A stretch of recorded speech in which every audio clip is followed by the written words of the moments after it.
सामने मेरा प्यारा बच्चा आज का जो टॉपिक है वो टॉपिक है ऑस्मोटिक प्रेशर।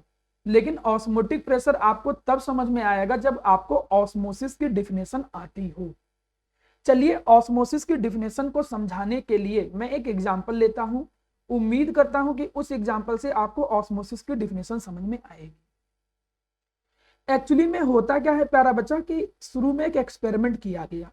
क्या एक्सपेरिमेंट किया गया कि एक कंटेनर लिया गया। एक कंटेनर क्या मान के चलो कि एक बैग लिया गया, एक कुछ इस तरीके से बैग लिया गया और उस बैग को एक कंटेनर के अंदर या वाटर के अंदर डाल दिया गया। ठीक है, ये हम यहाँ पर एक कंटेनर बना दे रहे हैं। पहले एक्सपेरिमेंट को ध्यान से समझिएगा जिससे आपको आइडिया लगेगा और एक एक कॉन्सेप्ट क्लियर हो जाएगा। चैप्टर आप ऐसे तैयार किया करो कि आपको दोबारा बहुत कम रिवीजन की जरूरत पड़े। ये जो बैग था, इस बैग के चारों तरफ इन्होंने क्या किया था, चारों तरफ एक मेम्ब्रेन लगा दी थी। चारों तरफ एक मेम्ब्रेन लगा दी थी। ये जो मेम्ब्रेन थी, इस मेम्ब्रेन को एक नाम दिया गया मेरा प्यारा बच्चा। इस मेम्ब्रेन को एक नाम दिया जिसे कहा क्या गया, SPM। इसे एक नाम दिया गया सेमी परमिएबल मेम्ब्रेन। इसे नाम दिया गया सेमी परमिएबल, जो परमिट करे, सेमी परमिएबल मेम्ब्रेन। नाम से पता चला है जो थोड़ा बहुत क्या करे, परमिट करे। अब सेमी परमिएबल मेम्ब्रेन, अगर एक नंबर में कोई डेफिनेशन माना पूछ ले, आता कम है लेकिन तब भी पता होना चाहिए। कोई पूछ ले कि सेमी परमिएबल मेम्ब्रेन होती क्या है, तो आप कहोगे कि सेमी परमिएबल मेम्ब्रेन एक ऐसी मेम्ब्रेन होती है जो अलाउ करता है, जो परमिट करता है, ऐसी मेम्ब्रेन जो अलाउ करता है और जो परमिट करता है to solvent particle only, to solvent particles only, जो केवल और केवल सॉल्वेंट पार्टिकल्स को ही अलाउ करता है। किस लिए, टू पास थ्रू इट, अपने थ्रू पास होने के लिए, टू पास थ्रू इट। मतलब ऐसे मेम्ब्रेन जिनके पोर्स के साइज इतने छोटे होते हैं कि वो केवल और केवल सॉल्वेंट के पार्टिकल को ही पास होने देंगे। आप यहां देख रहे होगे, देखो एक मेम्ब्रेन जैसा कुछ दिख रहा है, बीच में लगा हुआ है। इससे केवल पानी पानी वाले पार्टिकल देखो उस तरफ जा रहे हैं, देख रहे होगे ना।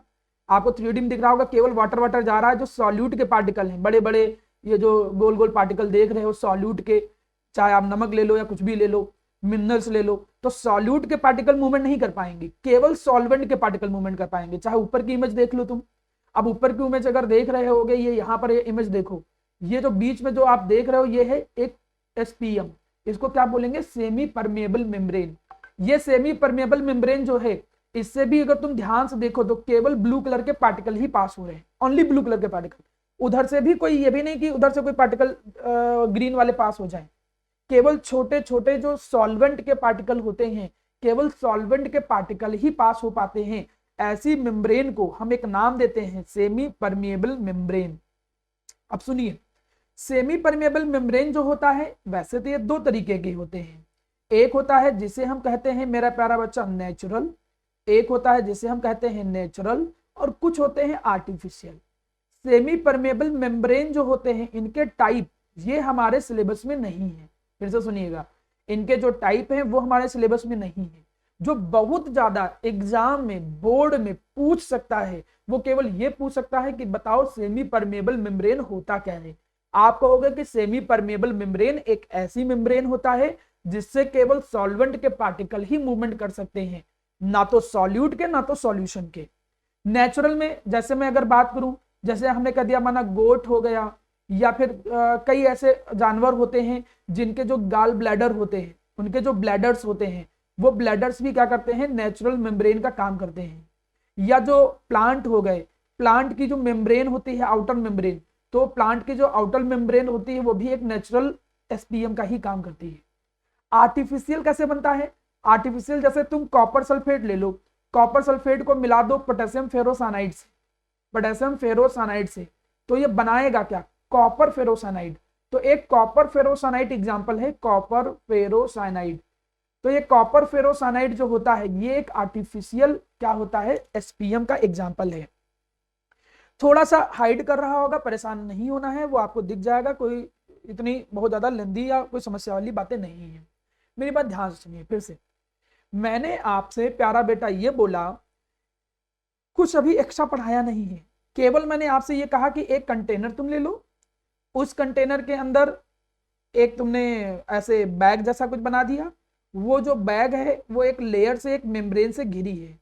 ये जो मेम्ब्रेन से घिरी है, इस मेम्ब्रेन का नाम क्या दिया गया है? एसपीएम। इसको हम नाम दे रहे हैं सेमी परमेबल मेम्ब्रेन। अब देखो आगे, इस सेमी परमेबल मेम्ब्रेन के अंदर तुमने क्या किया? तुमने सॉल्वेंट, एक सॉल्यूशन भर दिया, सॉल्वेंट नहीं, एक सॉल्यूशन भर दिया। फॉर एग्जांपल हमने कह दिया, हमने भरा क्या है? हमने भर दिया इसमें शुगर सॉल्यूशन। एक एग्जांपल के तौर पे, we fill inside sugar solution. Sugar का एक सॉल्यूशन हमने बनाया और शुगर का सॉल्यूशन हमने यहां भर दिया। आउटसाइड में, बाहर की तरफ हमने क्या कर दिया? We fill water molecule. हमने बाहर क्या भर दिया मेरा प्यारा बच्चा? Water molecule.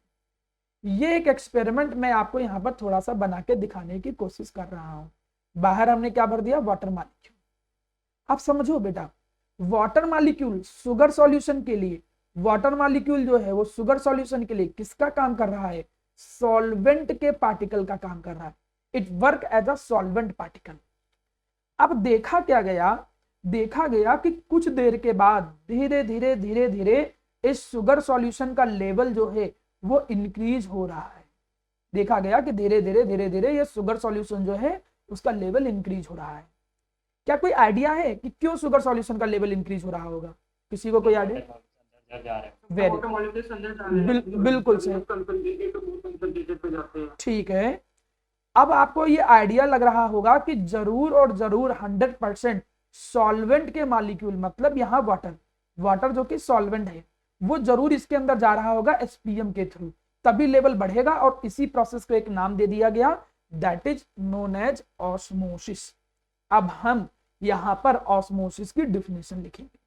ऑस्मोसिस की डिफिनेशन दो तरीके से लिख सकते हैं। ऑस्मोसिस होता क्या है? ये प्रोसेस होता है। किस चीज की भैया? Process of movement. मूवमेंट करने की प्रोसेस होता है। किसके मूवमेंट करने की process? Process of the movement. हाँ ठीक है, ध्यान सुनिए। The process of the movement of solvent particles. Process of the movement of solvent particles किसकी तरफ? Toward solution. Towards solution. किसके थ्रू? Through the SPM. किसके थ्रू? Through the SPM. आप पूरा लिखोगे through the semi permeable membrane. इस process को एक नाम दे दिया गया, that is known as osmosis.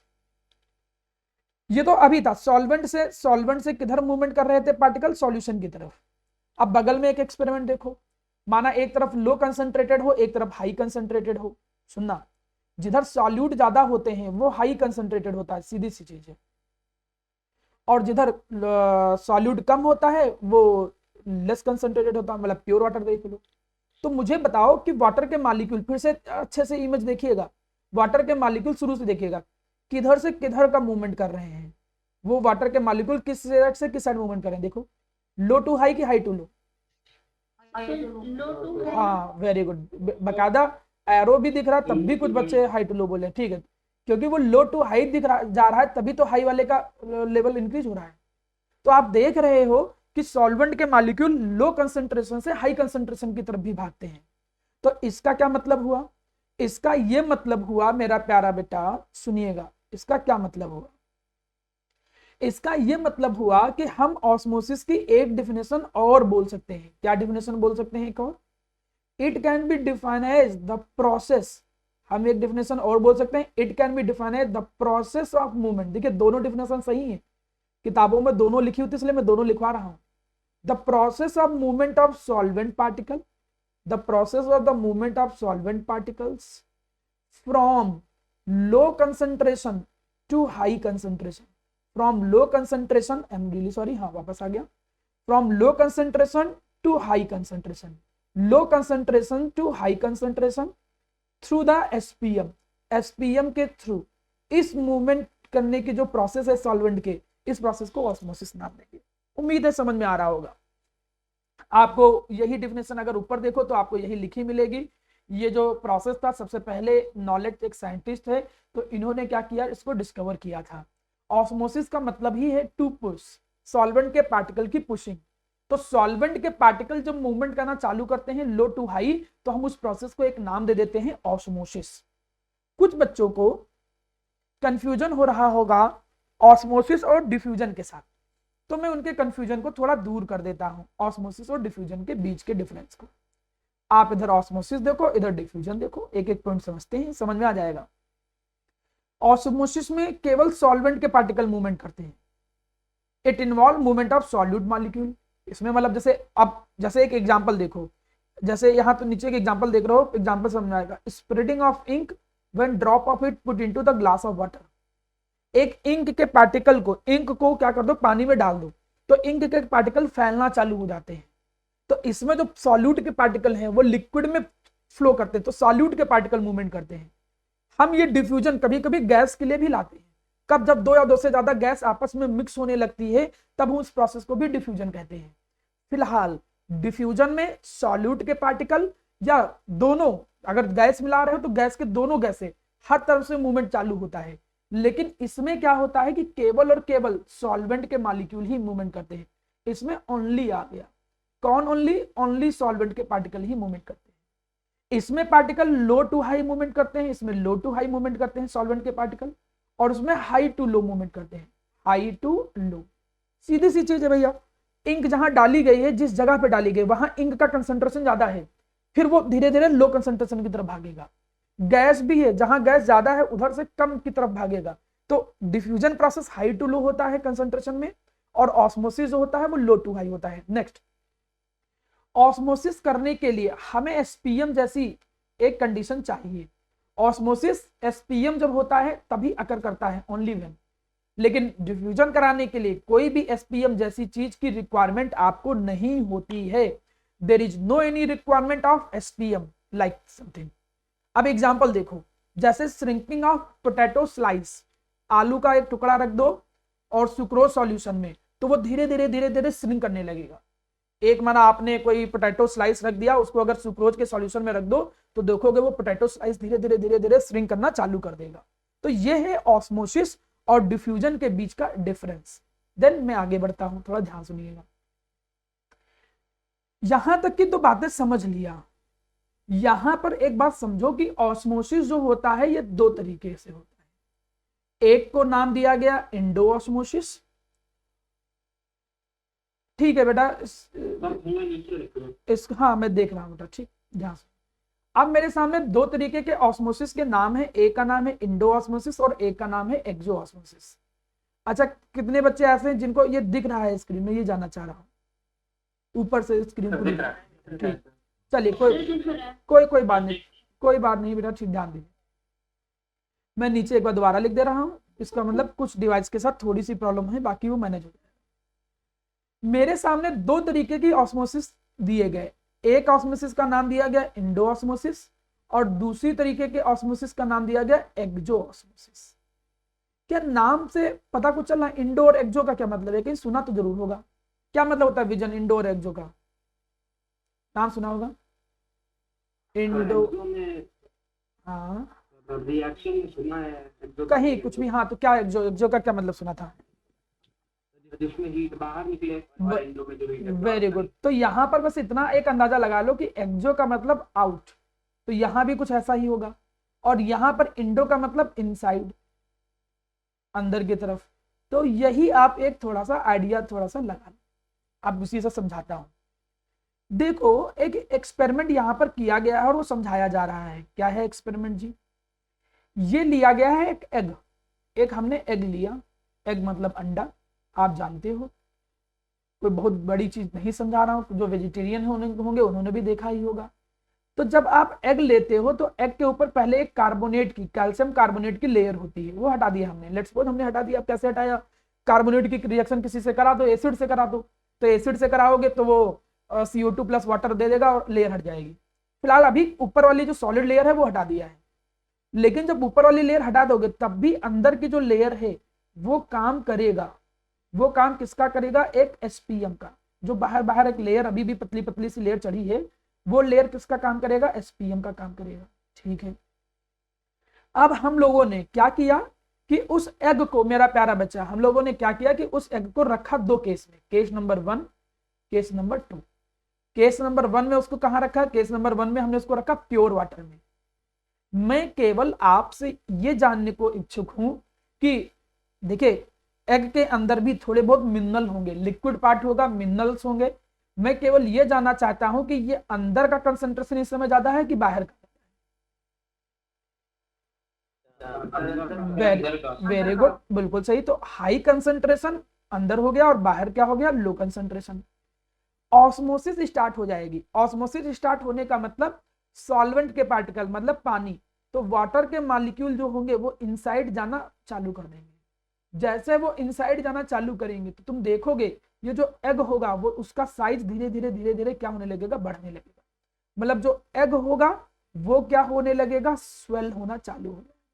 यही चीज मैं आगे चल के फिर पढ़ाऊंगा, ध्यान दीजिएगा मेरा चार्ट। नेक्स्ट टाइम में फिर आगे बढ़ चल के बताऊंगा कि एक एग को पानी में रख दो तो उसका साइज बढ़ जाता है, ब्लड सेल को रख दो तो उसका भी साइज बढ़ जाएगा, तो स्वेल करने लगेगा। मेरा क्वेश्चन ये है, क्वेश्चन क्या मैं खुद ही बोल दे रहा हूं। अगर आप इस वाले केस में देखो, केस नंबर 1, तो इसमें जो सॉल्वेंट के पार्टिकल हैं वो कहां से कहां मूवमेंट कर रहे हैं? लो टू हाई मूवमेंट कर रहे हैं। They move from low to high concentration. वो लो कंसंट्रेशन से हाई कंसंट्रेशन की तरफ मूवमेंट कर रहे हैं।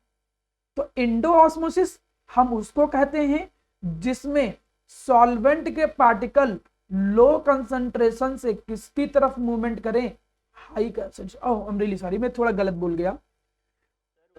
नहीं नहीं, उल्टा कुछ नहीं, मैं थोड़ा गलत बोला। अब ध्यान दो, अब ध्यान दो। मैं ये कहना चाह रहा था, सुनिए सुनिए, मैं एक्सपीरियंस क्या होगा? क्या बोल रहे बेटा? तो ये इसमें मेम्ब्रेन कौन सी होगी जिससे ये ऑस्मोसिस करेगा? बोल रहा हूं, बता रहा हूं। देखिए कोई मेम्ब्रेन के लिए ऑस्मोसिस नहीं करता है। यहां मेम्ब्रेन जो होती है उसके थ्रू सॉल्वेंट के पार्टिकल मूवमेंट करते हैं। यहां मेम्ब्रेन का काम कौन कर रहा है? एग के बाहर की लेयर। कभी एग को ध्यान से देखो, जब उसको बाहर वो जो सॉलिड पार्ट हिस्सा है वो हटा भी दो, तब भी अगर उसको ऊपर ऊपर देखो तो एक पतली सी लेयर चढ़ी होती है। जैसे हमारी स्किन के ऊपर एक लेयर चढ़ी है, उसके ऊपर भी एक लेयर चढ़ती है। वो लेयर करता है एसपीएम का काम। मेरा केवल ये कहना है कि इस समय एग के अंदर जो है वो हाई कंसंट्रेशन है और बाहर लो कंसंट्रेशन है।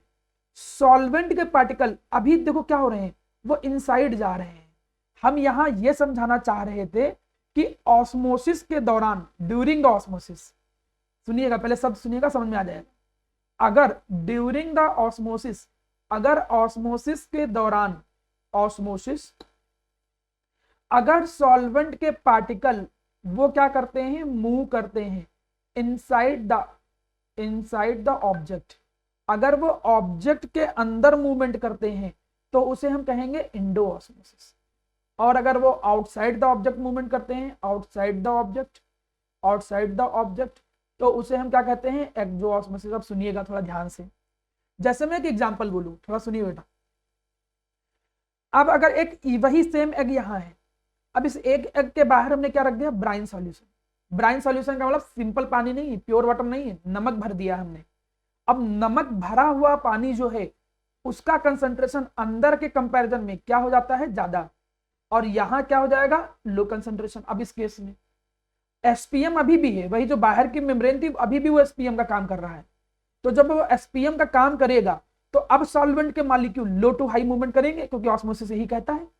तो इस बार लो टू हाई का मतलब बाहर की तरफ, मतलब इस बार सॉल्वेंट के मॉलिक्यूल किधर भाग रहे हैं? बाहर की तरफ भाग रहे हैं ऑब्जेक्ट से। ऑस्मोसिस इसमें भी है, ऑस्मोसिस उसमें भी है। ऑस्मोसिस का केवल एक नाम है। ऑस्मोसिस का मतलब क्या है? ऑस्मोसिस का मतलब है low to high through SPM, low to high through SPM. और कौन? सॉल्वेंट। वो दोनों में हो रहा है। वो तो कंसंट्रेशन हमने बदल दिया इसलिए केस अलग अलग बदल गया। तो आपने देखा कि जो पहला केस है, केस नंबर 1, उसमें सॉल्वेंट के पार्टिकल जो हैं, बोलिए बेटा।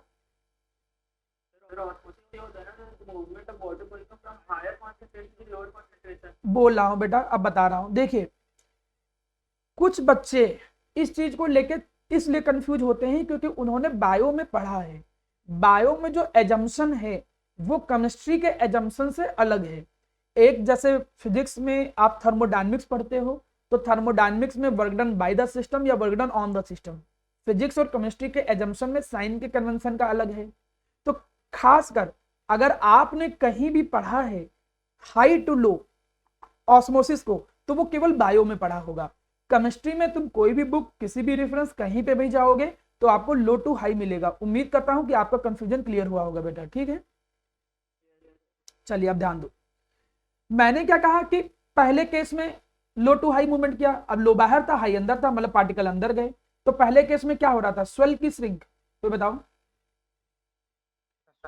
हाँ, पहले पहले केस में क्या हो जाएगा, स्वेल कर जाएगा, क्योंकि भैया पार्टिकल अंदर की तरफ जा रहे हैं।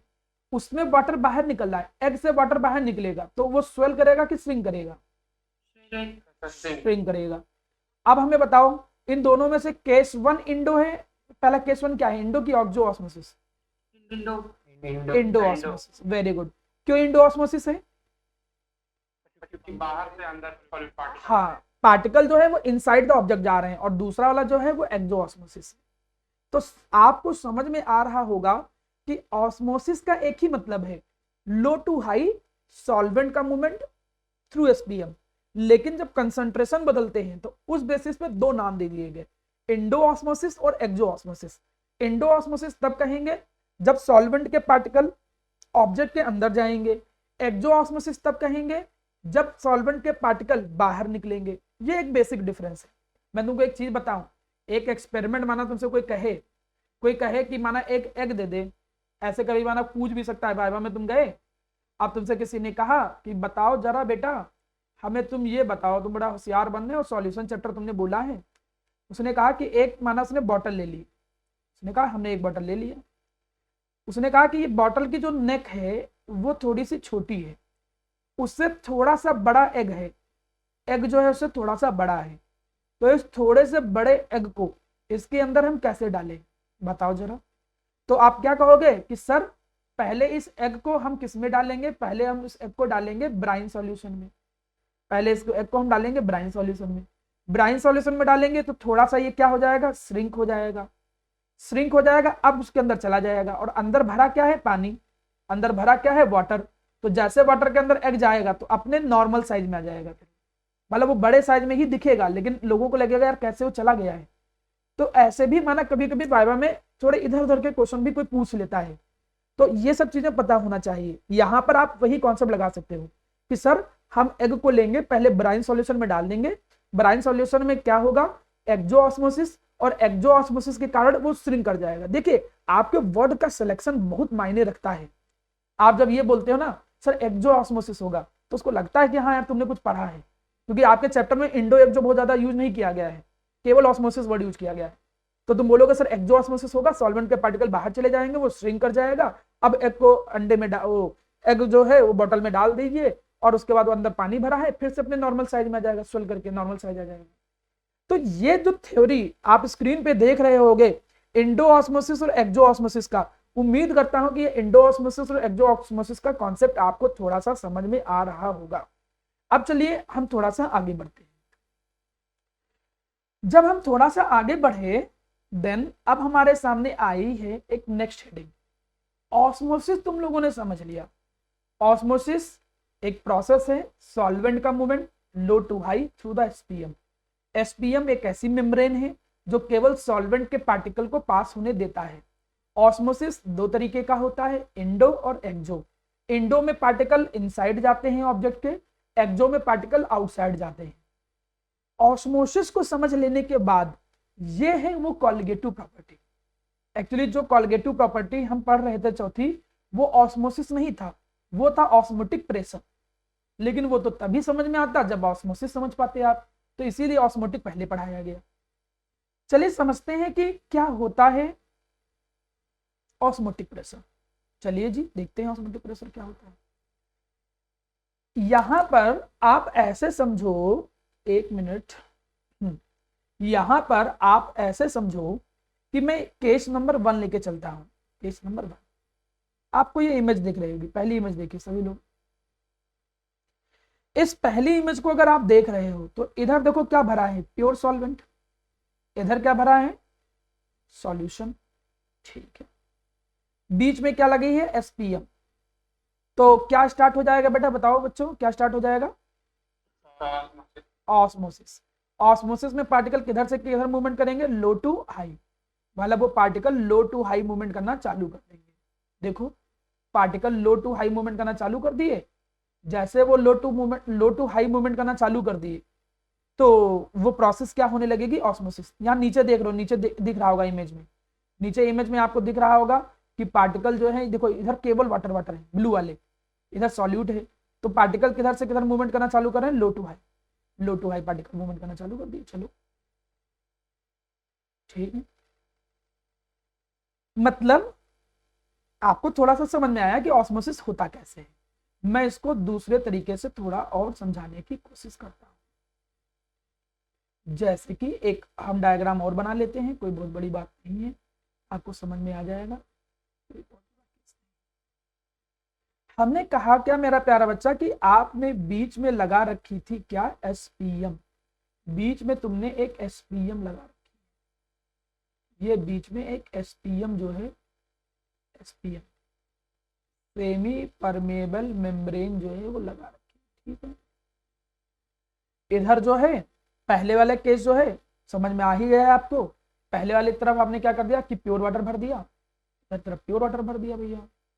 दूसरी तरफ तुमने क्या कर दिया, थोड़ा सा ज्यादा कंसंट्रेशन वाला भर दिया, चाहे तो ऐसे लेस कंसंट्रेशन या हाई कंसंट्रेशन यूज कर सकते थे, और दूसरी तरफ तुमने हाई कंसंट्रेशन भर दिया। आपको मालूम है कि यहां पर क्या स्टार्ट हो जाएगा, ऑस्मोसिस स्टार्ट हो जाएगा, लो टू हाई पार्टिकल मूवमेंट करना चालू कर। लेकिन क्या हो अगर तुम इस तरफ एक्सटर्नल प्रेशर लगा रहे हो, क्या हो अगर इस तरफ तुम बाहर से एक्सटर्नल प्रेशर लगा रहे हो। इस लिक्विड को देखो, ये थोड़ा खास है। क्या खास है कि ये एक कंटेनर के अंदर क्लोज है, इसे हम क्या बोलेंगे, इनक्लोज्ड फ्लूइड बोलेंगे। अगर आप लोगों ने फिजिक्स पढ़ा होगा तो इसे एक नाम दिया जाता था, क्या नाम दिया जाता था, पास्कल लॉ।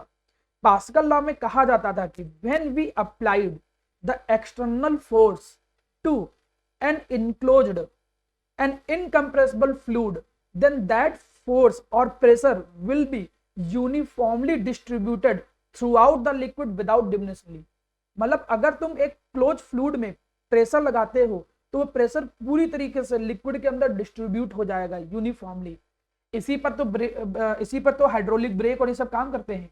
उम्मीद करता हूं कि फिजिक्स में सब पढ़ा होगा। ठीक है, चलिए, तो जो तुमने प्रेशर लगाया, ये जो प्रेशर तुम लगा रहे थे, वो प्रेशर पूरे लिक्विड के अंदर यूनिफॉर्मली क्या हो गया, डिस्ट्रीब्यूट हो गया। यार अब तो लिक्विड डिस्ट्रीब्यूट हो गया, अब क्या होगा कि जो सॉल्वेंट के पार्टिकल आ रहे थे इनको थोड़ा सा अपोजिशन महसूस होगा, तो वो धीरे धीरे रोकेंगे। कोई ना कोई तो ऐसे प्रेशर की वैल्यू होगी ही होगी, कोई ना कोई तो ऐसा प्रेशर होगा जिसपे ऑस्मोसिस रुक जाएगा। वही जो प्रेशर की वैल्यू होती है, उस प्रेशर की वैल्यू को ही हम एक नाम देते हैं ऑस्मोटिक प्रेशर। देखो, वो प्रेशर जिस पे ऑस्मोसिस रुक जाए, आप डेफिनेशन को थोड़ा ध्यान से देखिएगा, वो एक्सटर्नल प्रेशर जो हम अप्लाई करते हैं, किधर अप्लाई करते हैं, हायर कंसंट्रेशन की तरफ या सॉल्यूशन की तरफ, जिससे क्या हो जाए, जिससे प्रिवेंट हो जाए, क्या प्रिवेंट हो जाए, ऑस्मोसिस थ्रू द एसपीएम। आसान सी भाषा में, एक बहुत सिंपल सी भाषा है, कोई कठिन भाषा नहीं निकली है, सिंपल सी भाषा है। वो एक्सटर्नल प्रेशर की वैल्यू जो हाई की तरफ लगेगा, भाई हाई की तरफ तो लगाओगे, वो एक्सटर्नल प्रेशर की वैल्यू जो हाई की तरफ लगेगा और जिस पर ऑस्मोसिस रुक जाए, उस एक्सटर्नल प्रेशर की वैल्यू को ऑस्मोटिक प्रेशर कहते हैं। लिखने के लिए डिफिनेशन ये भी लिखा है जो आप स्क्रीन पे देख रहे हो। नहीं याद है तो आसान डिफिनेशन बोल सकते हो। क्या डिफिनेशन बोल सकते हो कि that external pressure at which osmosis is just stop. वो external pressure which is applied to the higher concentration at which the osmosis is just stop, जिसमें ऑस्मोसिस रुक जाए, उस एक्सटर्नल प्रेशर की वैल्यू को हम एक नाम देते हैं, that is known as osmotic pressure. उम्मीद करता हूं कि ये आपको ऑस्मोटिक प्रेशर समझ में आया होगा। क्लियर है? फरहान समझ में आएगा बेटा? रोहित समझ में आया ऑस्मोटिक प्रेशर? Yes sir. चलो, अगर ऑस्मोटिक प्रेशर समझ में आया तो एक नए टर्म पे जाते हैं हम लोग। जो ये नया टर्म है इसको बोलते हैं रिवर्स ऑस्मोसिस। आप लोग अपने घरों में पानी पीते होगे, that is known as R, O है रिवर्स ऑस्मोसिस। तो चलिए थोड़ी हम लोग प्रैक्टिकल चीजें भी सीख लेते हैं कि रिवर्स ऑस्मोसिस काम कैसे करता है। देखिए जी, ये रिवर्स ऑस्मोसिस कैसे काम करता है। तुम पीछे वाले पे जाओ, पेज पे। हम यहाँ पे एक्सटर्नल प्रेशर लगा रहे थे, एक्सटर्नल प्रेशर पे जो ऑस्मोसिस था, ये पार्टिकल क्या कर रहे थे, अब उधर नहीं आ पा रहे हैं, क्या हो अगर हम इस प्रेशर की वैल्यू और बढ़ा दें? एक तो वो प्रेशर आया था जिस पर रुक गया था, ऑस्मोसिस नहीं हो रहा था, लेकिन उससे हम ज्यादा जबरदस्ती और प्रेशर लगाते जा रहे हैं, तब क्या होगा? तब क्या होगा? तो जो सॉल्यूशन है वो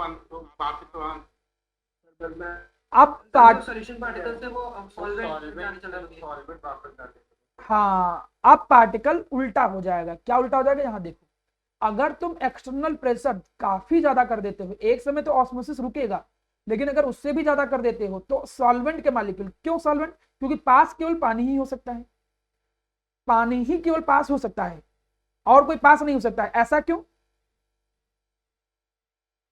ऐसा क्यों? बिल्कुल सही, बिल्कुल सही सलोनी, क्योंकि एसपीएम तो कहता ही है कि हम किसी के पास होने नहीं देंगे, हमारे थ्रू केवल जाएगा तो जाएगा, वो भी केवल सॉल्वेंट वाटर जाएगा। इसीलिए तुम प्रेशर तो इधर लगा दिए बहुत ज्यादा, मतलब जो प्रेशर लगा रहे हो एक्सटर्नल प्रेशर, ध्यान दीजिएगा ये कंडीशन है। कंडीशन क्या है रिवर्स ऑस्मोसिस की? कि external pressure should be greater than osmotic pressure. Osmotic pressure को हम रिप्रेजेंट करते हैं पाई से। तो जैसे ही एक्सटर्नल प्रेशर ऑस्मोटिक प्रेशर से ज्यादा लगा दोगे तो वाटर के मॉलिक्यूल अब उल्टा मूवमेंट करने लगेंगे। उल्टा मूवमेंट करने का मतलब क्या? उल्टा मूवमेंट करने का मतलब मूवमेंट करना चालू कर देंगे वो high to low, high to low. यार ये तो उल्टा है ऑस्मोसिस का, इसीलिए तो इसका नाम है रिवर्स ऑस्मोसिस। नाम भी तो इसलिए पड़ा कि रिवर्स ऑस्मोसिस, क्योंकि रिवर्स ऑस्मोसिस नाम इसलिए है क्योंकि सॉल्वेंट के particle low to high movement करते हैं। अब लोगों ने कहा भी होगा आपसे, अब आप ये प्रैक्टिकली फील कर सकते हो, लोग कहते होंगे कि यार आरओ का पानी उतना अच्छा नहीं है। क्यों नहीं अच्छा कहते हैं? क्योंकि तुम देख रहे हो कि केवल पानी ही मूवमेंट करके जा रहा है, जो मिनरल्स होंगे वो मिनरल तो वहां पास ही नहीं हो पा रहे हैं। हम लोगों को दोनों चीज चाहिए, ऐसा नहीं कि पानी ज्यादा कुछ प्यूरिफाई कर दो। इसीलिए तो आजकल लोगों को जल्दी बीमारियां हो रही, खासकर शहर वहर में। तो जो लोग गांव में रहते हैं जिनके यहाँ आरओ नहीं लगा हुआ है वो थोड़ा तब भी सही है। देखिए हर चीज के नुकसान है, इम्प्योरिटी भी ज्यादा होती है भाई, इम्प्योरिटी के कारण उनको बीमारियां होती हैं। हम कुछ ज्यादा प्योर पी लेते हैं उसके कारण बीमारियां होती हैं। तो अच्छे लोग तो वो हैं जो मिक्स करके पीते रहते होंगे, क्योंकि मिनरल्स जो है वो तो पास नहीं हो पाएंगे, फिर मिनरल की कमी होने लगती है। अब जब मिनरल की कमी होने लगेगी फिर भैया वही होगा कि दुकानों पे बिकेगा मल्टीविटामिन खाइए, प्रचार करेंगे सलमान खान कि भैया मल्टीविटामिन खाइए और आप अपनी सेहत सही करिए। तो क्या मतलब, आपको जो वाटर से मिनरल मिल रहे हैं तो वो भी कम मिल रहे हैं। तो इसका ये मतलब थोड़ी कि आरओ का उठाया फेंक दिया घर में समझाया, ऐसा भी नहीं है। आप बस थोड़ा थोड़ा ध्यान रखा करो कि कभी कभी क्या करो, कभी कभी जो वाटर होता है वो नॉर्मल टंकी से पानी लो, अब पीना नहीं इसको, टंकी से पानी लो, उसको बॉईल करो और उसको भी पी लिया करो।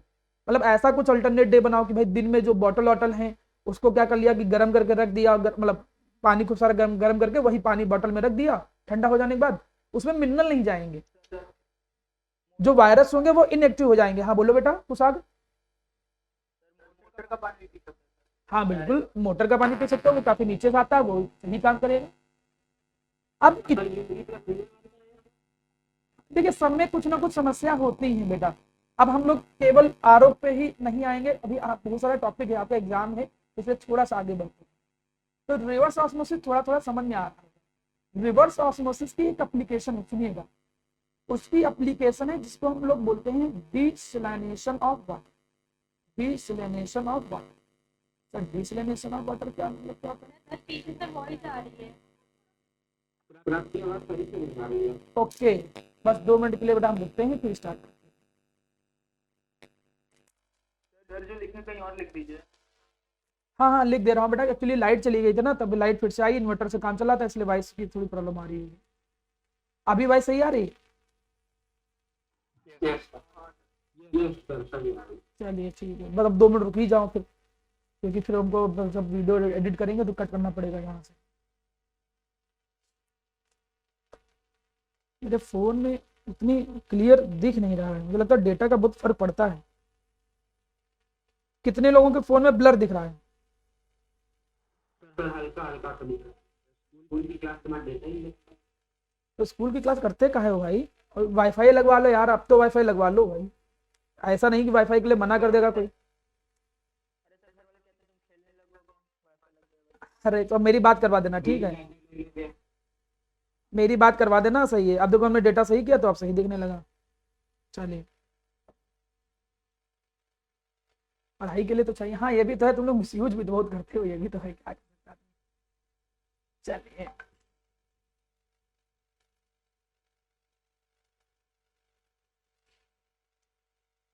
देखिए, आपने रिवर्स ऑस्मोसिस में क्या पढ़ा कि सॉल्वेंट के पार्टिकल जो होते हैं वो हाई टू लो मूवमेंट करने लगते हैं। इसकी एक एप्लीकेशन होती है।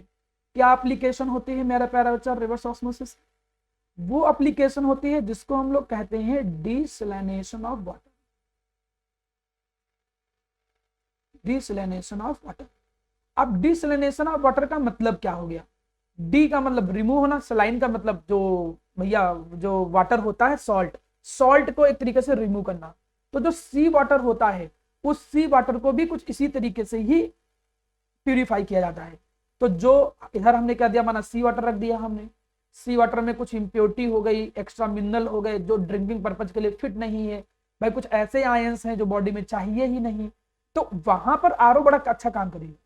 लेकिन फिर सर अगर ऐसा ही है तो क्या समुद्र के किनारे जो लोग रहते हैं फिर तो हमको जिंदगी में कमी ही नहीं रहेगी, तो हम आरओ से हमेशा जिंदगी भर जिंदा रहेंगे। फिर लोग क्यों चिल्लाते पानी कमी, समुद्र में तो पानी इतना ज्यादा है।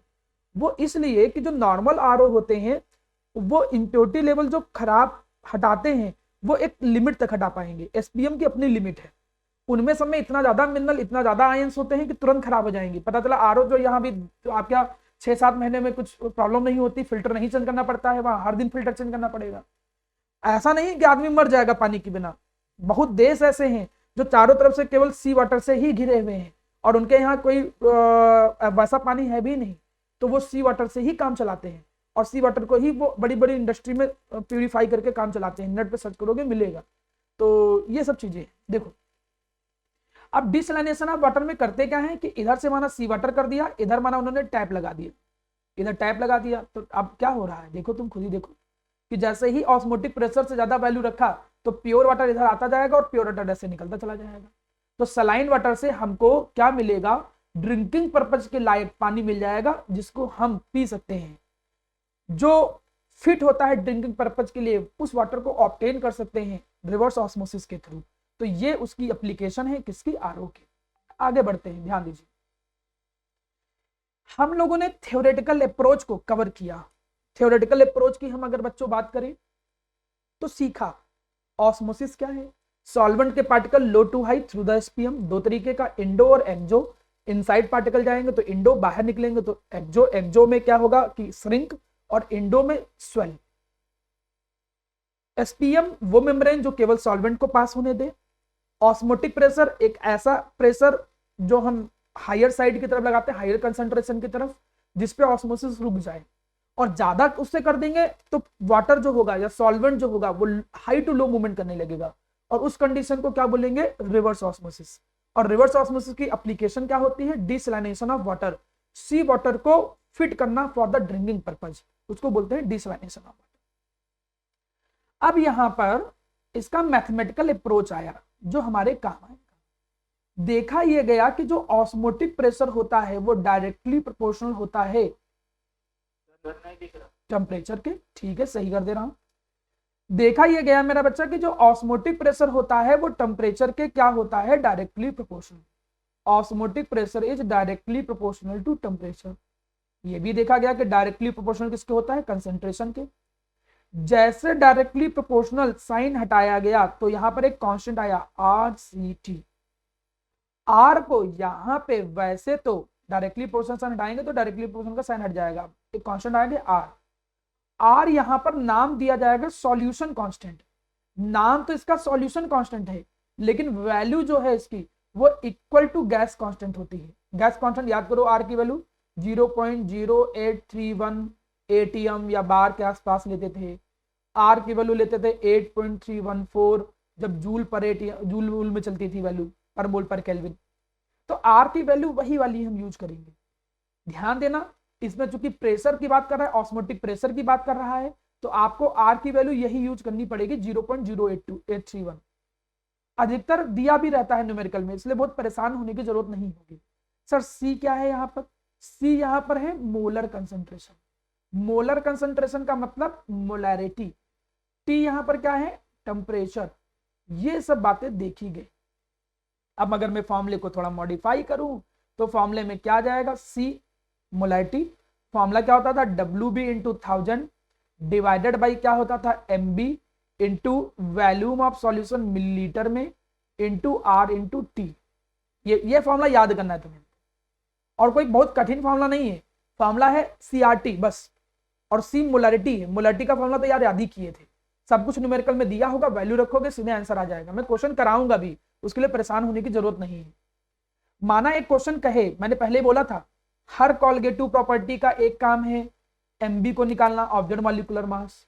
तो कोई कहे कि हम कैसे पता करेंगे, how we will calculate the object molecular mass with help of osmotic pressure, तो यही सब एक्सप्रेशन लिखकर फिर MB का एक्सप्रेशन तुमको लिखना होगा। और जैसे MB का एक्सप्रेशन लिखोगे तो यहां पर क्या आएगा, MB equal to WB into 1000 divided by pi into V volume in millilitre into R into T. ये देखो MB का फॉर्मूला आ गया। सर नीचे में ये फॉर्मूला ऐसा क्यों नहीं है, थोड़ा थोड़ा अलग क्यों है? वो इसलिए अलग है क्योंकि इसमें वैल्यूम क्या ले लिया गया, लीटर में ले लिया गया। तो ये फॉर्मूले बनाने आने चाहिए, बनाने तो आने ही चाहिए, प्लस तुरंत रटा हो। जब क्वेश्चन करने जा रहे हो तो दिमाग में टाइम नहीं होना चाहिए, सेकंड में होना चाहिए। ऐसे ही एक चीज बता दूं ना, मैं देखता हूं पता नहीं क्या रीजन है कि बच्चे नीट में नहीं सेलेक्ट होते हैं। भाई एडवांस में ना होने का थोड़ा समझ में आता है कि वो लेवल ऐसा है कि 11 12 से थोड़ा सा हायर, थोड़ा क्या अच्छा खासा हायर। लेकिन नीट का पेपर तुम पिछला उठा लो, जो 11 में पढ़ा है, जो 12th में पढ़ा है, उसमें आप 45 क्वेश्चन अगर केमिस्ट्री के हैं तो 40 क्वेश्चन में सीधे डिट्टो बता दूंगा कि एनसीईआरटी से 11th एंड 12th से तुम कर ले जाओगे, हो उससे बाहर आता ही नहीं। तब भी बच्चे नहीं कर पाते। क्यों नहीं कर पाते? क्योंकि तुम सीरियस लेते ही नहीं हो। तुम अभी 2 साल के बाद यही चीज पढ़ने के लिए एक्स्ट्रा पैसे दोगे, यही चीज पढ़ने के लिए फिर दोबारा मेहनत करोगे। तो जब मेहनत करना है तो पहली बार में ही कर डालो, तो बाद में तुमको एडवांटेज मिलेगा। चलिए ये चीज समझ में आ गई। तो अब MB का एक्सप्रेशन निकल के आ गया, आगे बढ़ता हूं। ये क्या है, ऑस्मोटिक प्रेशर जो होता है वो बेस्ट है। किस लिए बेस्ट है? For determining the MB। Osmotic pressure is best for determining the value of MB, object molecular मास। पहले मैं सारी कॉलगेटिव प्रॉपर्टी लिख दूं जिसे समझ में आए मैं कहना क्या चाह रहा हूं। पहली colligative property P0A minus PA divided by P0A equal to, formula क्या आता था WB इंटू 1000 डिवाइडेड बाई क्या आता था MB इंटू, यहां पर मोलैलिटी आता था, नहीं गलत बोल दिया मैं, थोड़ा ध्यान दो। WB हाँ सुधार दे रहा हूँ, ठीक है सुधार।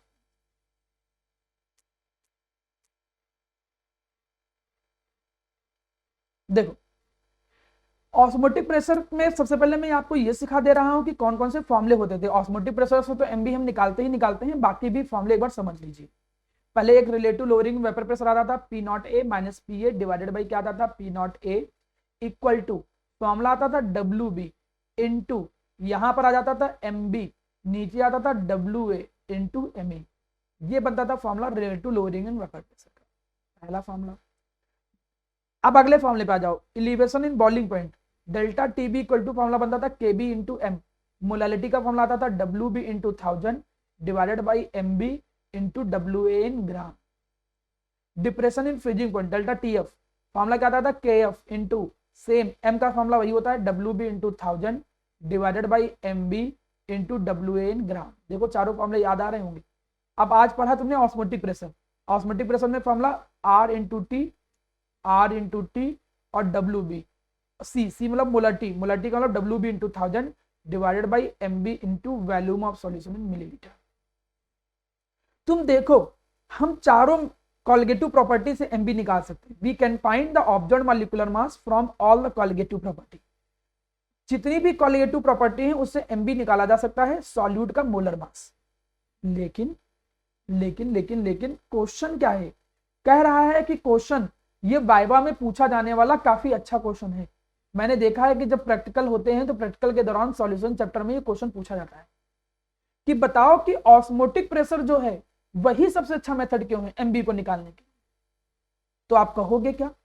आप कहोगे कि सम पॉलीमर्स, कुछ जो पॉलीमर्स होते हैं, सम पॉलीमर्स एंड बायोमॉलिक्यूल, कुछ पॉलीमर और जो बायोमॉलिक्यूल्स होते हैं have very high value of वो क्या रखते हैं, very high value of MB, उनके एमबी की वैल्यू जो होती है वो बहुत ज्यादा होती है। समझिएगा भाई, पॉलीमर का मतलब बहुत सारी छोटी छोटी यूनिट जुड़ के, और बायोमॉलिक्यूल भी पॉलीमर ही होते हैं, बहुत बड़े बड़े, काफी ज्यादा मास होगा। तुम कोई भी कॉलिगेटिव प्रॉपर्टी देख लो, हर कॉलिगेटिव प्रॉपर्टी एमबी के साथ देखो क्या निकल के आ रही है, inversely proportional. Colligative property MB के साथ क्या होती है, इनवर्सली प्रोपोर्शनल होती है। तो अगर मोलर मास ज्यादा होगा, सुनना, अगर मोलर मास ज्यादा होगा तो कॉलिगेटिव प्रॉपर्टी क्या निकल के आएगी, कम। अगर एमबी ज्यादा होगा तो कॉलिगेटिव प्रॉपर्टी कम निकलेगी।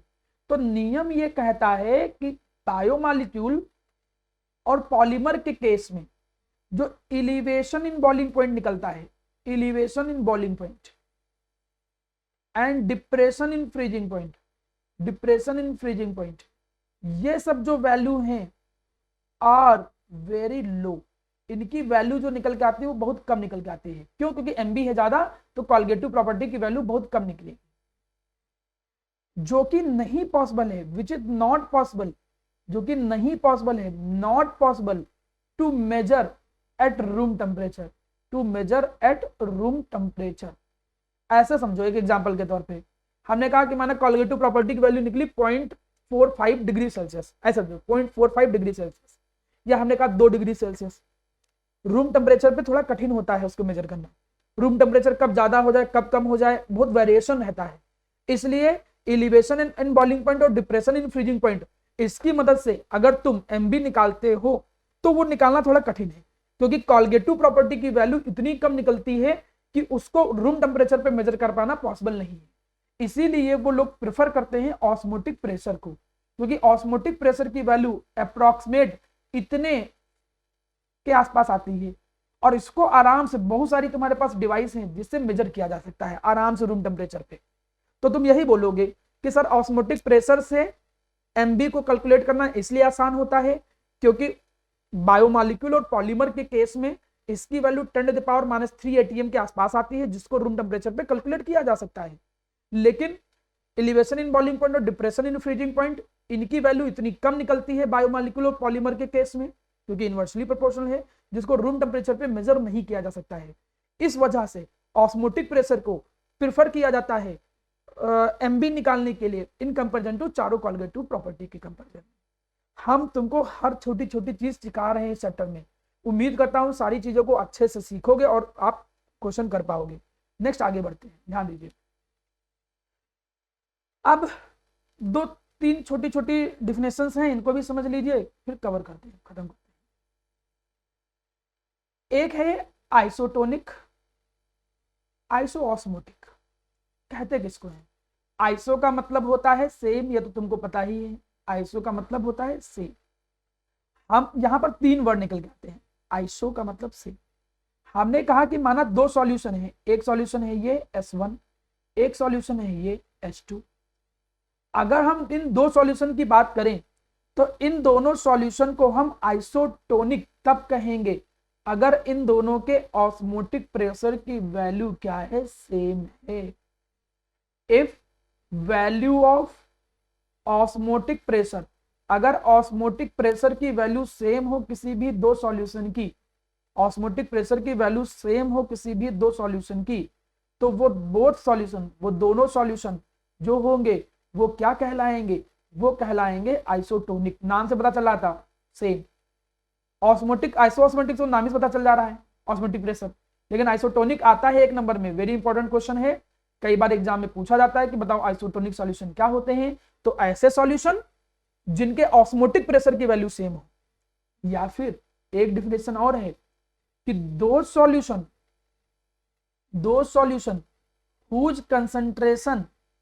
whose concentration at room temperature, whose concentration at constant temperature is same।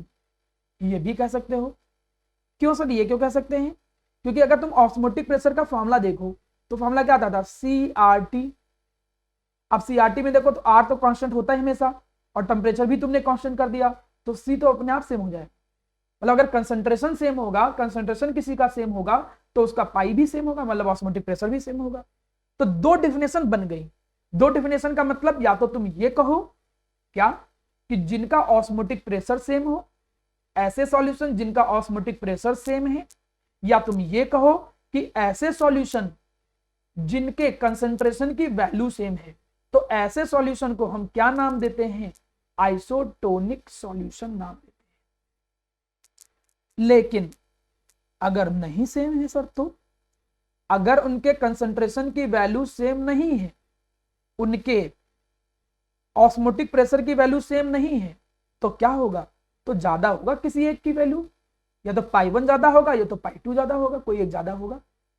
अब उसमें हम क्या बोलेंगे कि जिसका कंसंट्रेशन ज्यादा हो या जिसके ऑस्मोटिक प्रेशर की वैल्यू ज्यादा होती है उसको कहते हैं हाइपरटोनिक, उनको कहते हैं हाइपरटोनिक सॉल्यूशन। और जिसके ऑस्मोटिक प्रेशर की वैल्यू कम होती है उसको कहते हैं हाइपोटोनिक सॉल्यूशन। बोलते हैं ज्यादा का मतलब वैसे भी तुमको पता चला होगा हाइपर, तो कहते नहीं ज्यादा हाइपर ना हो, नहीं मैं भी तुमको कूट देंगे। तो वही है, मतलब जिसके ऑस्मोटिक प्रेशर की वैल्यू ज्यादा होती है वो हाइपरटोनिक, और जिसके ऑस्मोटिक प्रेशर की वैल्यू कम होती है वो हाइपोटोनिक। अच्छा मुझे बताओ, मैं देखना चाहता हूं किसका कॉन्सेप्ट क्लियर है। हाइपरटोनिक और हाइपोटोनिक दोनों में कंसंट्रेशन किसका ज्यादा है? हाइपरटोनिक का कि हाइपो का? Sir hyper. Very good. जो हाइपरटोनिक होगा, बिल्कुल सही बच्चों, जो हाइपरटोनिक होगा उसका कंसंट्रेशन क्या होता है? ज्यादा होता है। मैं भी लास्ट में भी अटेंडेंस लूंगा, देखता हूं कि लास्ट तक कौन रुका है। अब देखो ये वही केस है जो मैंने पोटैटो के लिए बोला था। ये ब्लड सेल है, ये नॉर्मल ब्लड सेल है। जब वो आइसोटोनिक में रखा जाता है, मतलब ब्लड सेल के अंदर जितना कंसंट्रेशन है उतना कंसंट्रेशन अगर बाहर है तब तो मेरा प्यारा बच्चा वो आइसोटोनिक है। लेकिन अगर गलती से उसको हाइपोटोनिक में रख दिया जाए, हाइपो का मतलब कंसंट्रेशन जो है वो कम है, बाहर कम है, तो पानी अंदर आने लगेगा, लो टू हाई, अंदर आने लगेगा तो फूल जाएगा। तो बेचारा देखो वो ब्लड सेल क्या हो जा रहा है? फूल जा रहा है, स्वेल कर जा रहा है। तो ऐसे केस में ब्लड सेल देखो क्या कर जाती है? स्वेल कर जाती है। लेकिन हाइपरटोनिक में रख दिया गया, ये पूछ लेता कि what happen when hypertonic, when blood cell is kept into hypertonic solution. Hypertonic का मतलब बाहर क्या है? हाई कंसंट्रेशन, और अंदर फिर हो जाएगा लो कंसंट्रेशन। तो लो टू हाई फिर अब वाटर मॉलिक्यूल निकलेगा या सॉल्वेंट, उससे वो बेचारा श्रिंक कर जाएगी ब्लड सेल, तो वो ब्लड सेल श्रिंक कर जाएगी। तो हाइपो में देखो क्या हो रहा है? स्वेल, हाइपो में स्वेल हो रहा है, और हाइपर में वो क्या हो रहा है? श्रिंक कर रहा है। इसीलिए लोग कहते हैं, तुमको एक बात बता दूं, जब मेडिसिन बॉडी में डाली जाती है ना, तो that should be isotonic with your blood concentration. जो ब्लड का कंसंट्रेशन है उसके साथ वो क्या होना चाहिए? आइसोटोनिक होना चाहिए, नहीं तो ब्लड सेल या तो श्रिंक कर जाएगी या तो स्वेल कर जाएगी। सिंपल सा कॉन्सेप्ट है, आना चाहिए आपको। ठीक है, आगे बढ़ता हूं, देखता हूं मेरे पास टाइम ज्यादा बचा नहीं है काम भर का टाइम है। बेटा आइसो ऑस्मोटिक उसी का ही नाम है, आइसोटोनिक सॉल्यूशन का ही दूसरा नाम है आइसोटोनिक, आइसो ऑस्मोटिक। आइसो का मतलब सेम, ऑस्मोटिक का मतलब प्रेशर। तो ऐसे सॉल्यूशन जिनका ऑस्मोटिक प्रेशर सेम हो उनको या तो आइसोटोनिक कहो या तो आइसो ऑस्मोटिक कहो। देखो बीच में और लगा है ना, मैंने क्या पढ़ाया मैं एक बार जल्दी से बोलता हूं। ठीक, मैंने कहा कि दो सॉल्यूशन जिनके कंसंट्रेशन या तो ऑस्मोटिक प्रेशर अगर सेम है तो उनको आइसोटोनिक कहोगे, अगर सेम नहीं है तो किसी एक का ज्यादा होगा। जिसका ज्यादा होगा उसको क्या कहेंगे? कंसंट्रेशन जिसका ज्यादा होगा या ऑस्मोटिक प्रेशर ज्यादा होगा? हाइपरटोनिक। Very good. और जिसका कम होगा उसको हाइपोटोनिक कहोगे। क्या होगा किसी ब्लड सेल को, या फिर हम आपसे कहें कि एग को या किसी ब्लड सेल को अगर हमने हाइपर में रख दिया तो क्या होगा? इंडो की एक्सोऑस्मोसिस में, क्यों नहीं नहीं मुझे ये मत बताओ, मुझे ये बताओ इंडो, हाँ सही है, एक्सोऑस्मोसिस होगा। अगर हाइपरटोनिक को हम रख दें, सॉरी ये जो नॉर्मल ब्लड सेल है उसको हम रख दें हाइपोटोनिक में तो इंडोऑस्मोसिस हो जाएगा। तो स्वेल, श्रिंक, एंडो, एक्सो, ये सब कॉन्सेप्ट थोड़े थोड़े क्लियर होना चालू हो गए होंगे। अब मैं चलता हूं अगले पेज पे। ये कुछ इसकी एप्लीकेशन है, ये कुछ बायोलॉजिकल एप्लीकेशन हमने यहां पर लिख रखी है जिससे आपको थोड़ा समझ में आए। ह्यूमन बीइंग में क्या है? पहली बात याद रखना चाहिए कि जो भी इंजेक्टेबल मेडिसिन है, जो भी तुम्हारी बॉडी के अंदर इंजेक्ट किया जा रहा है, अगर तुम कभी भी देखना, तुम किसी डॉक्टर से पूछ लेना, आधे डॉक्टर को नहीं याद हो पता होगा मैं बिल्कुल प्रैक्टिकली ये बात बता रहा हूँ। जो डॉक्टर पढ़ के जाते हैं वो भी हो सकता है भूल गए हों आधे लोग, तो कभी माना कोई ज्यादा बहस कर रहा हो तो पूछ लो कि सर ये अच्छा ग्लूकोज के ऊपर तुम कभी ग्लूकोज या कुछ भी देखना जो भी बॉडी के अंदर जाता है तो हर एक चीज में जानते हो क्या लिखा मिलेगा, ये चीज लिखी मिलेगी, चाहे वो इंजेक्शन हो चाहे वो ग्लूकोज हो चाहे कुछ भी हो, ये चीज लिखी जरूर मिलेगी। 0.9% सॉल्यूशन ऑफ NaCl। क्यों? क्योंकि ये जो सलाइन वाटर होता है ये आइसोटोनिक होता है, किसके साथ? ब्लड के साथ। तो अभी जल्दी में तुमने सुना होगा कि कोरोना के टाइम में एक कोई नर्स थी, तो वो क्या कर रही थी कि वो अपने जो रेमडेसिविर था वो रेमडेसिविर अपने दोस्त को दे रही थी बेचने के लिए, और इंजेक्शन लगा दे रही थी सलाइन वाटर का है। तो वो भी नॉर्मल पानी नहीं डाल सकती थी, नॉर्मल पानी डालता तो बेचारा मर जाता, पकड़ में आ जाती, पकड़ में तब भी वो आगे फिलहाल, लेकिन तब भी सलाइन वाटर ही हमारी बॉडी में जा सकता है। इसके अलावा और कोई भी चीज तुम्हारी बॉडी में नहीं होनी चाहिए। लोग किसी को मारना भी हो ना तो इंजेक्शन में तुम खाली पानी डाल दो, दो चार इंजेक्शन पानी भर भर के लगा दो, जहर देने की जरूरत नहीं। हम समझते नहीं आदमी जहर क्यों लेता है खरीदने के लिए, मरने के लिए, लेकिन हाँ इसमें पेन बहुत होगा, ये चीज हो सकती है। तो ये पहला यूज हो गया ह्यूमन बीइंग वाले। दूसरा देखो, एक चीज ये होता है कि अगर कभी भी तुमने ज्यादा सॉल्टी फूड खाया, तो जो लोग बहुत ज्यादा सॉल्टी फूड खाते हैं, सॉल्ट और सॉल्टी फूड जिनके में नमक बहुत ज्यादा होता है, नमक रखना नहीं चाहिए, तो टिश्यूज के अंदर कंसंट्रेशन क्या हो जाएगा? ज्यादा। जैसे हमने कहा ये टिश्यू है, ज्यादा नमक है तो उसमें कंसंट्रेशन क्या हो जाएगा? ज्यादा। कंसंट्रेशन ज्यादा हो जाएगा तो उससे जो पानी है वो टिश्यूज के अंदर जाना चालू हो जाएगा, जिससे वो टिश्यू जो होगा वो स्वेल करने लगेगा, और उससे स्वेलिंग आने लगती है, पफनेस आने लगती है। इसको बोलते हैं एडिमा। एक नंबर में मे भी पूछ सकता है कि what is mean by edema, जो लिखा है वही लिखोगे कि when the person take so much salty food then due to endoosmosis tissues swell out, वो स्वेलिंग करना चालू कर देते हैं, and this phenomenon is known as edema. देखो पैर बेचारे स्वेल कर गया, बेचारे मुंह स्वेल है, हाथ पैर स्वेल है, तो उस तरीके से ज्यादा खाओगे नमक वाला खाना तो यही होगा। मोटापा एक अलग चीज है, स्वेलनेस एक अलग चीज है। मोटे हो जाओ तो वो देखिए नुकसान हर चीज में, मोटा भी नहीं होना चाहिए, लेकिन जो स्वेल करते हैं उनमें सब यही ज्यादा समस्या होती है। प्लांट में इसकी एप्लीकेशन है। प्लांट में एप्लीकेशन कैसे है? ये जो प्लांट होता है वो ऑस्मोसिस के through he minerals and water जो होता है वो इनटेक करता है। It intake the mineral and water through the osmosis. वो ऑस्मोसिस के through he mineral and water को क्या करता है? इनटेक करता है। तो ये इसकी बायोलॉजिकल इंपॉर्टेंस हमने समझाई ऑस्मोसिस की। तो ऑस्मोसिस का टॉपिक लगभग कंप्लीट होता है। अब मुझे केवल 2 न्यूमेरिकल बता दूंगा, उसके बाद आपको भेज दूंगा। 5 मिनट लगेगा आपका। क्या आज बेटा कह रहे हो, क्या नहीं दिखाई दे रहा? नहीं आ रही है। बाकी बच्चों स्क्रीन दिख रही बेटा? ठीक है, तो बेटा अंश आपका आवाज तो आ रही होगी बाकी बच्चों की, ठीक है। नेक्स्ट चीज देखिए आगे, ये न्यूमेरिकल थोड़ा ध्यान से समझिएगा। न्यूमेरिकल कैसे करोगे? एक ही फॉर्मूला पढ़ा है ऑस्मोटिक प्रेशर का, पाई इक्वल टू CRT। फॉर्मूले को ओपन करना आना चाहिए, pi equal to WB into 1000, molarity है ना, तो मोलारिटी का फॉर्मूला वही होता था, MB into volume of solution in millilitre into R into T। अगली क्लास जो होगी वो ज्यादा ही इंपॉर्टेंट होगी, क्योंकि उसी में गेम है, खेला सब उसी में है। ये सब तो आसान बच्चों वाले क्वेश्चन है, इसमें खाली फॉर्मूला रखो आंसर आ गया।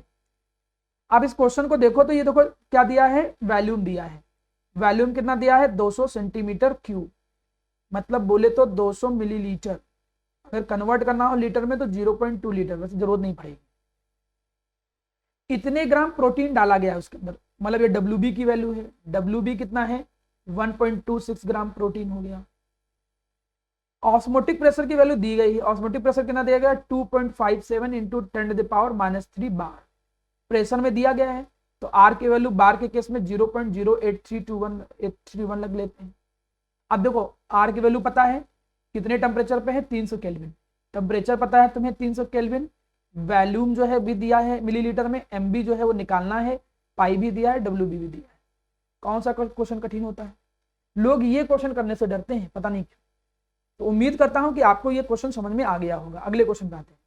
2 ही तरीके के इसके क्वेश्चन बनते हैं, या तो डायरेक्ट फॉर्मूला बेस्ड क्वेश्चन, कोई ये चीज नहीं देगा बाकी चीज निकालने कहेगा, या फिर देखो कभी कभी क्वेश्चन ऐसा आता है, कह रहा है at what concentration of solute P, मतलब P का क्या कंसंट्रेशन हो, P का क्या कंसंट्रेशन हो, मतलब WB पूछ रहा है, WB क्या हो P का, जिससे वो सॉल्यूशन आइसोटोनिक हो। ध्यान देना, एक P की बात कर रहा है और एक वो बात कर रहा है यूरिया सॉल्यूशन की, और दोनों की वो बात क्या कर रहा है कि दोनों आइसोटोनिक हो जाएं। दोनों आइसोटोनिक तब होंगे जब इसका ऑस्मोटिक प्रेशर और इसका ऑस्मोटिक प्रेशर दोनों सेम होंगे। यूरिया के बारे में दिया गया है वो 5% सॉल्यूशन है यूरिया का 5% सॉल्यूशन है, और पूछ रहा है इसका P का क्या कंसंट्रेशन होगा, ये पूछेगा। P का मोलर मास दिया है 342। चलो देखते हैं किस तरीके से। जब वो आइसोटोनिक बोल दिया तो आइसोटोनिक के केस में क्या करना है, हमें फॉर्मूला लगाना है, मतलब दोनों का ऑस्मोटिक प्रेशर इक्वल करके। देखिए ये कॉन्सेप्ट ही है, ऐसे क्वेश्चन करना होता है। अब 5% दिया है तो तुरंत की क्या मान लोगे, यूरिया कितना हो गया, यूरिया मान लोगे कितना 5 ग्राम, ऐसे तो करते थे। लेट टोटल यूरिया सॉल्यूशन, आप टोटल यूरिया सॉल्यूशन कितना मान लोगे 100 ग्राम, क्योंकि जब परसेंटेज में कोई हो तो यही करते थे। यूरिया का मोलर मास आपको पता है कितना होता है, NH2CO NH2 60 ग्राम पर मोल। फॉर्मूला क्या होता है यूरिया का, NH2CO NH2 ऐड करके निकालोगे 60 ग्राम पर मोल ही आए। वैल्यू रख के देखते हैं, इधर फॉर्मूला क्या है, WB into 1000 divided by MB into volume of solution in millilitre into R into T। किस केस में, यूरिया। इधर फॉर्मूला क्या है, ऑस्मोटिक वो P वाला, तो WB into 1000 divided by MB into volume of solution in millilitre into R into T। ये किस केस में रख दिया तुमने, P के केस में रख दिया। अब देखो दोनों में इधर देखो अगर, तो WB यूरिया का कितना हो जाएगा 5 ग्राम, MB यूरिया का 60 ग्राम पर मोल। मैं एक एक क्वेश्चन प्रैक्टिस कराता हूँ, ये सब आपको करनी चाहिए। वैल्यूम ऑफ सॉल्यूशन, और भी एक्स्ट्रा क्वेश्चन प्रैक्टिस कराएंगे, अभी ध्यान दीजिए। वैल्यूम तथा दोनों का इक्वल कर लोगे, you should take the same equal volume. Isotonic में मान चलो 1-1 लीटर है तो तुम दोनों का वैल्यूम इक्वल मान लो, R भी दोनों तरफ सेम है, T भी दोनों तरफ सेम है, तो सब कट जाएगा। इधर में 1000 कट गया। MB इसका दे रखा है, कितना दे रखा है 342। जैसे सॉल्व करोगे तो देखो उसका कंसंट्रेशन आ जाएगा, मतलब जो P है उसका जो कंसंट्रेशन है या उसका सॉल्यूट कितना होगा पर लीटर जितना सॉल्यूट होगा वही निकल के आ जाएगा। सॉल्व कर लिया, हो गया। कौन सा बड़ा कठिन क्वेश्चन था। 2 ही तरीके के ऑस्मोटिक प्रेशर के क्वेश्चन आते हैं,